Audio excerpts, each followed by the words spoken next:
अस्सलाम वालेकुम। आज का दिन मेरा शुरू हो चुका था। आज का व्लॉग था बहुत अफ़सोदा। आज हम लोग ना अपनी ना पफ़ी को लेकर हॉस्पिटल जा रहे थे। पफ़ी बहुत ज़्यादा बीमार था और ये 2 दिन जब हमारे पास आया ना तब तो शुरू से बीमार था ना। ये गिफ्ट किया था खदीजा को और जब हम इसे लेके गए तो मैंने कहा मेट्रो ट्रेन से जाते हैं। तो खदीजा के पापा कहते मैं लेके जाऊँ। मैं कहा नहीं, आज हम लोकल जाएँगे और देखेंगे कि कैसा है ना। तो रास्ते में हमने बहुत ज़्यादा एंजॉय किया और मैं पफ़ी को देख रही थी कि पफ़ी कैसा है ना। पफ़ी बहुत अच्छा लग रहा था। चेहरा निकालता देखती थी तो म्याऊं म्याऊं करता था और मुझे ना बहुत प्यारा लग रहा था और इस पे बहुत ज़्यादा प्यार आ रहा था। सर निकाल के देख रहा था कि मैं कहाँ पे हूँ, कहाँ जा रहा हूँ। तो फिर यानी कि ट्रेन का इंतज़ार कर रहे थे। ट्रेन को आने को भी थे 5-6 मिनट। फिर हम लोग वहाँ पे खड़े स्टे कर रहे थे और वेट कर रहे थे। जब आ गई ट्रेन आई तो हम लोग उस पे बैठे और हमने ऐसा लग रहा था जैसे हम जहाज़ पे बैठे हुए हैं ना। और पूरे पाकिस्तान की हम लोगों ने ना सैर कर ली ट्रेन में। यानी कि इतना अच्छा मंज़र लगता है बैठने का और ये सब कुछ इतना अच्छा है जैसे एयरपोर्ट पे हम उतर चुके हैं ना। तो बिल्कुल मुझे वही फीलिंग आ रही थी जैसे कि हम लोग एयरपोर्ट पे है ना। तो ऐसे ही हम लोग चलते गए। फिर हमारा यानी कि जो रास्ता था हमने आ गया। अच्छा जी, यहाँ पे हमने फिर दूसरे रिक्शे पे बैठना था और यानी कि स्पीडो पे बैठना था। लेकिन मैंने कहा कि देखते हैं कि क्या कौन-सा है। रिक्शे वाले से पूछा तो वो वहाँ पे जाएगा, लेकिन खदीजा कहती मैंने स्पीडो पे बैठ के जाना है। तो फिर इतनी देर में स्पीडो आ गई। स्पीडो में हम लोग बैठे तो हम लोगों को बहुत अच्छा लगा। स्पीडो में भी बहुत मज़ा आता है सफ़र करने का और यानी कि बहुत अच्छा लग रहा था। यानी कि वेट कर रहे थे स्पीडो, लेकिन स्पीडो हमें ना आगे ले गई थी। फिर हम लोग उतरे दोबारा दूसरी स्पीडो में बैठे। तो फिर हम लोग यानी कि पिछले स्टेशन स्टॉप पे उतरना था। फिर दूसरे स्टेशन स्पीडो पे बैठ के हम लोग जा रहे थे। अच्छा जी, यहाँ पे हम लोग जब चले गए तो वहाँ पे मैंने फिर ना वो कनेक्टर से कहा कि अब हमें सही जगह पे उतारना, हम आगे गलत आ चुके हैं। हमें ना उसे कनेक्टर को नहीं पता था कि कहाँ पे है ना ये हॉस्पिटल, एनिमल्स हॉस्पिटल। तो फिर उसके बाद हम लोग यानी कि यहाँ पे उतरे तो यहाँ से पूछा तो वो अब कह रहे थे 10 मिनट और आप चलेंगे ना तो फिर आ जाएगा एनिमल हॉस्पिटल। तो 10 मिनट हम लोगों को ऐसे लग रहा था जैसे ना हम लोगों ने ना 2 घंटे का सफ़र तय कर लिया, क्योंकि कभी इतनी चलते भी नहीं है, जाते भी नहीं है तो। लेकिन इस बार हमने कहा हम लोग टोटली खुद से जाएँगे, ठीक है ना। या तो फ़ाहद के साथ चले जाते हैं या तो वो खदीजा के पापा के साथ हम लोग जाते हैं। लेकिन हम लोगों को बहुत अच्छा लग रहा था कि हमें इंडिपेंडेंट काम कर रहे थे, खुद से ज कर रहे थे। अच्छा, यहाँ पे हॉस्पिटल आ चुका था। इसमें काफ़ी एनिमल्स थे, काफ़ी किस्म के थे और ये कुछ भैंसें थी बीमार थी और यहाँ पे मेरे ख़्याल से बड़ी भैंसें थी, ठीक थी ये भी।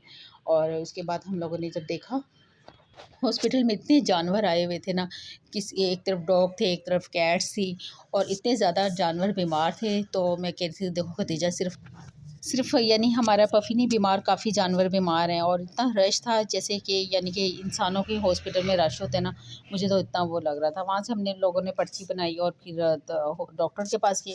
जब उधर डॉक्टर के पास गए तो डॉक्टर ने भी आने में 10 मिनट थे।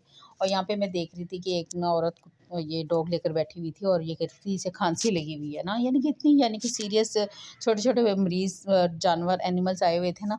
और यहाँ पे एक और एनिमल था, यान उसे प्यार कर रहा था। मैं कहा यान मत करो, काटेगा। लेकिन जब देखा तो उसके मुँह का आगे से ना उसे बंद किया हुआ था ना डॉक्टरों ने ना। बीमार था इसको भी, यानी कि ये 6 माह का डॉग था।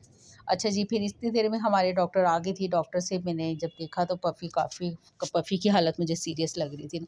जब मैंने डॉक्टर से पूछा था कि ये बच जाएगा, डॉक्टर ने कहा ये बहुत मुश्किल है बचेगा ना।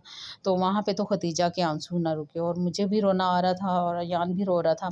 दुःख हो रहा था मैं, क्योंकि हमने इसे बहुत प्यार से पाला था। एकदम बस सीरियस हो गया था और यानी कि इसकी हालत इतनी सीरियस हो गई थी, डॉक्टर कह रही थी कि इसे ड्रिप वगैरह लगवाए ना। फिर ड्रिप वगैरह लगाई डॉक्टर ने और खदीजा इसके पास खड़ी हुई थी तो मैं भी इसको देख रही थी। अयान भी, डॉक्टर ड्रिप लगा रहे थे और डॉक्टर ने कहा कि इसके पास ना खड़े रहना, स्वेल हो जाएगा थोड़ा-सा। और खदीजा रो रही थी। मैं कहा खदीजा मत रो, ठीक हो जाएगा। लेकिन क्या पता था कि ये बहुत मुश्किल से बचेगा। बोलना अच्छा, ये ना डॉक्टर कहते हैं ये 95 100% ना ये ख़त्म हो चुके हैं ना, फिर हमें दुख हो रहा था, लेकिन हमने कहा हम अपनी कोशिश करते हैं ना कि शायद ये बच जाए। तो इसके बाद फिर हम लोगों ने इसे ड्रिप लगाई, डॉक्टर कहते अब आप इसे घर ले जाएँ। लेकिन हम लोग ना इसे बाहर बैठ के देख रहे थे कि शायद इसकी तबीयत ठीक नहीं लग रही थी ना। जब हमने इसको देखा तो ये इसकी डेथ हो चुकी थी। ठीक है, यहाँ पे हम लोग ना ड्रिप लग गई थी, ख़त्म हो गई थी। ड्रिप के बाद हम लोग इसके लेकर बाहर बैठे तो देखा तो इसकी ना डेथ हो चुकी थी ना। यहाँ पे मैं बाकी बिल्लियों को भी देख रही थी, बाकी बिल्लियाँ भी यानी कि सारी ना बीमार थी। यहाँ पे आप देख रहे हैं कितनी सारी वाइट थी सबके पास और सारी बीमार थी। इसके बाद फिर डॉक्टर ने ना इसे जब देखा इसकी डेथ हो गई है तो फिर इसे ना ऑक्सीजन लगा दी। तो फिर एक डॉक्टर ने इसके साथ बहुत ज़्यादा मेहनत की, शायद ये बच जाए, इसकी सांस आ जाए, लेकिन ना नहीं। और हमें ये देख के बहुत दुख हो रहा था, ऐसे जैसे ना बिल्कुल एक इंसान है ना, इंसान हमारे हाथ से जा रहा है ना। और यहाँ भी हमें बहुत ज़्यादा दुख हो रहा था और बिल्कुल ऐसी फीलिंग सब कुछ हो रहा था कि जैसे कोई ना इंसान हमसे चला गया। पफ़ी को हम सब आपने देखा होगा मेरी वीडियो में, अक्सर पफ़ी बहुत हम सब उससे प्यार करते थे, हमारे घर की रौनक थी। और ये जानवर भी बिल्कुल ऐसे ही जैसे ये चले जाते हैं ना, हमें ऐसे ही दुख होता है कि जैसे कि हमारे से ना इंसान चला गया है।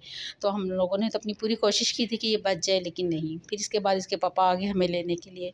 मैंने कहा अब हम वापस जाने की हमारी हिम्मत नहीं है, हम बहुत अफ़सरदा थे। इसके पापा आए लेने के लिए, इसके बाद फिर हम लोग घर आ गए। ये था मेरा एक छोटा-सा व्लॉग। मिलते हैं अपनी नेक्स्ट वीडियो में, तब तक इजाज़त दें। अल्लाह हाफ़िज़।